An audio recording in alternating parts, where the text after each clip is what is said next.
And see, it's not important how long you live. What's important is how you live. Hello, everyone. Welcome to Good Money, your trusted source for personal finance advice. I'm Tanya Rivero in New York. Ever wonder what it would be like to work from home? With advances in technology, more and more people are looking for home-based jobs that could easily give them the flexibility of setting their own hours and perhaps find a better work-life balance. It enables you to run your own business, be your own boss, but with the backing of another company that's there because you're selling their products or their services. Wouldn't it be nice if your commute consisted of stepping to the kitchen for a cup of coffee, then into your home office?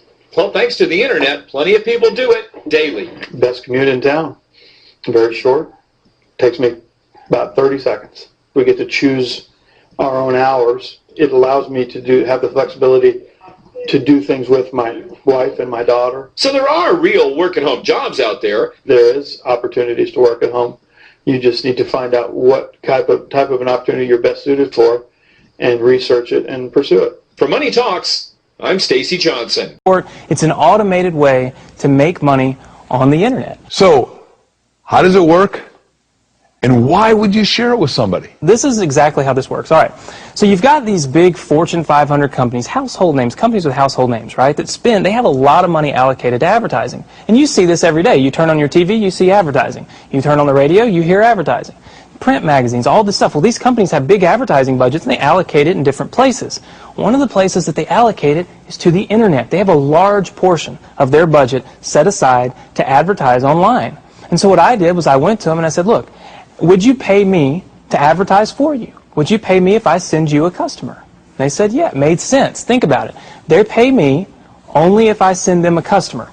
It's results-oriented. Right. It's performance-based. It made a lot of sense to them. Instead of paying to be seen, they're paying for customers, right? So they allocate a large portion of their budget to advertising this way. And what I do is I go promote these companies. I don't have to work against them. I don't have to build a business and try to compete with these monster companies. I work with them. They've already got it going. Right. I'm helping them. I send them customers, and in turn, they send me a check. They pay me for sending them customers. So they're elated. You know, when they get a new customer, they're excited. They don't mind paying me.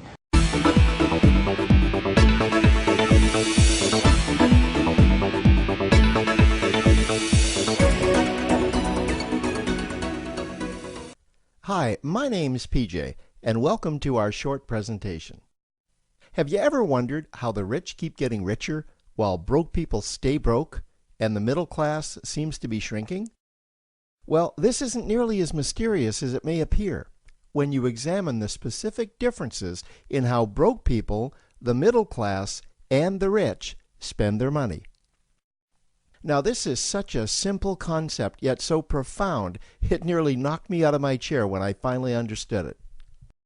I'm going to show you exactly how the rich spend their money, and you can evaluate for yourself why they keep getting richer and the broke keep getting broker, and why the middle class remains so stressed out. Now, to get started, I'd like to review some financial terms we'll be using during this presentation. The terms that you need to be familiar with are cash flow, which means money you bring in, expenses, which means money you spend, assets. Now, this is the most confusing one. You're probably familiar with the traditional definition of an asset, which is something you own or have equity in. However, back in the 1990s, Robert Kiyosaki introduced us to a new definition of an asset in his groundbreaking Rich Dad, Poor Dad series of books. Robert taught us that an asset is something that pays you, and that's the definition we'll be using here. Liabilities is the last term, and it's defined as things that cost you money. As an example, a house is typically viewed as an asset, but can it actually be a liability? Yes, with our revised definition, anything that costs you money is a liability, not an asset. If you have a mortgage, your house is an asset to your banker because it pays him or her every month. But could a house also be considered an asset to you? Yes, in the right circumstances it could, when it pays you money. Let's say you buy a house and you rent it out, and it paid you a positive cash flow every month after all expenses. That would then be considered an asset. Now, one more time with the terms, just to be very clear before we continue. Cash flow is money you make. Expenses, that's money you spend. An asset pays you, and a liability costs you. Now let's take a look at how broke people spend their money. Now, when I say broke people, I'm not referring to the destitute. I'm speaking about that large portion of our society that lives from paycheck to paycheck and who never seem to have any money.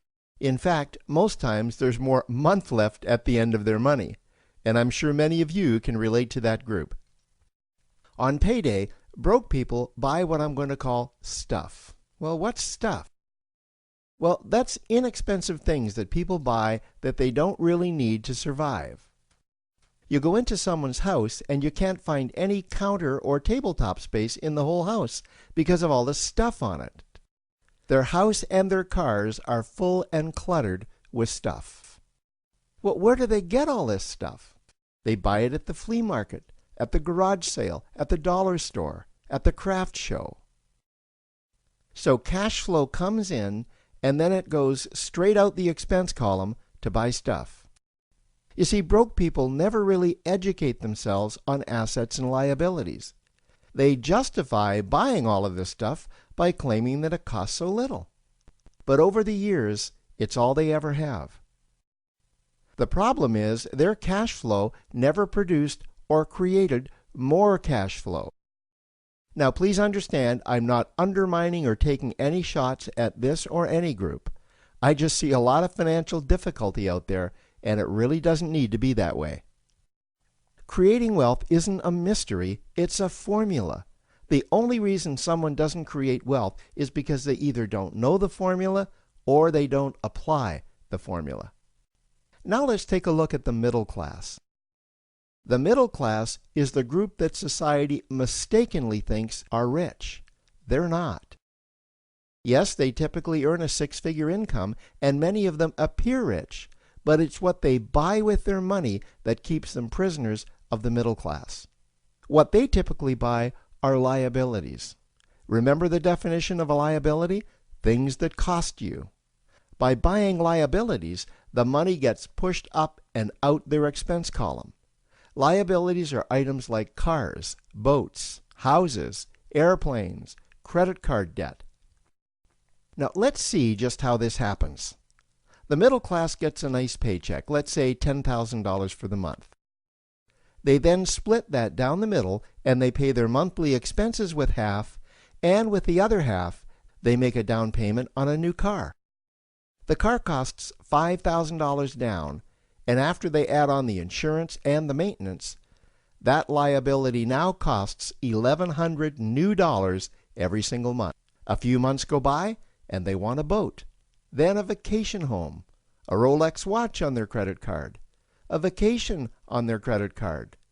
And before you know it, their liabilities have raised their expense levels to near or above their income levels.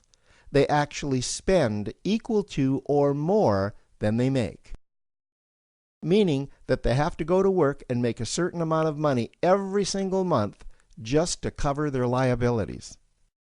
The other important issue with both broke people and the middle class is that normally all of their cash flow is dependent on their own effort, meaning that they've educated themselves to exchange their knowledge and expertise for someone's money. Also, the money they earn is usually the highest taxed form of income. Here's an example. An attorney is knowledgeable about law, so people pay him or her in exchange for that knowledge on an hourly basis. The problem here is that if the attorney isn't sharing that knowledge with a client, then the attorney isn't making any money. This causes lots of stress and anxiety in their lives, and if you ever ask them to take an afternoon off to play golf with you, well, they very rarely can because of how much money it'll cost them to take that time off. On the surface, life's pretty good. The reality is that it's a roller coaster ride. That's the middle class. Now, I know this group very well because for a great deal of my adult life, that was me. Now let's take a look at how the rich people spend their money. Rich people acquire assets. Again, an asset is something that pays you. If you want to become rich, buy assets that earn you more money. The money cycle looks like this.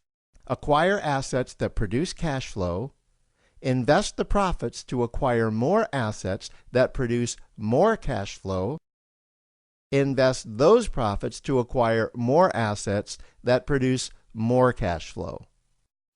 The rich spend their money and acquire things that produce more money. Here are a few examples of assets that produce more money. Investments are the obvious ones: stocks, bonds, real estate. Education is another asset.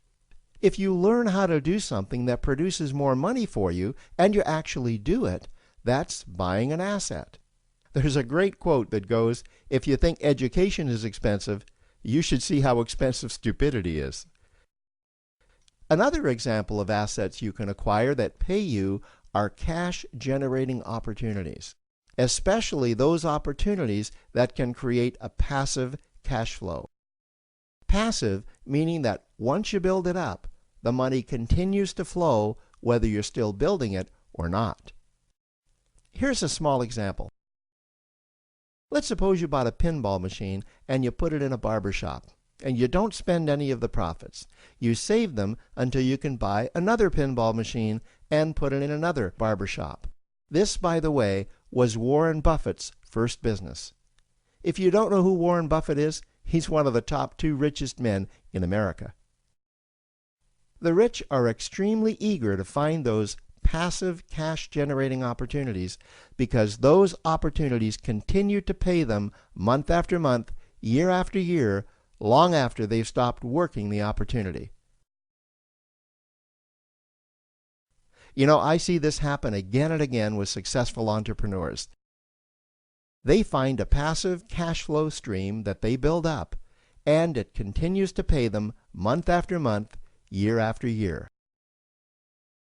They then take those profits and multiply them in another passive cash-generating opportunity, and then again in another. In conclusion, here's what I've learned over the years. You can't find these passive cash-generating opportunities unless you're open to hearing about them. Then, once you find them, you must be willing to see what fits you and then act. Now, the reason I say this is that I once answered a hokey little ad that I ended up generating 7 figures from, simply because I answered that ad and then took action. These opportunities are out there. You just need to find them. You also must be opportunistic enough that when the right situation does present itself, you don't miss it. So remember, broke people buy stuff, the middle class buy liabilities, and the rich acquire assets, preferably cash-generating opportunities that can create passive cash flow. They then take that cash flow and invest it in another asset that produces more cash flow. That's the wealth creation formula. Now, I trust you found this introductory information helpful. Now, to learn about one of the greatest cash-generating machines on the planet, click on the link below to proceed to step 2. You're different than most. You refuse to settle for status quo. You're entrepreneurial. You want control of your life. You're driven. You want financial independence. You want to have fun again. You want a life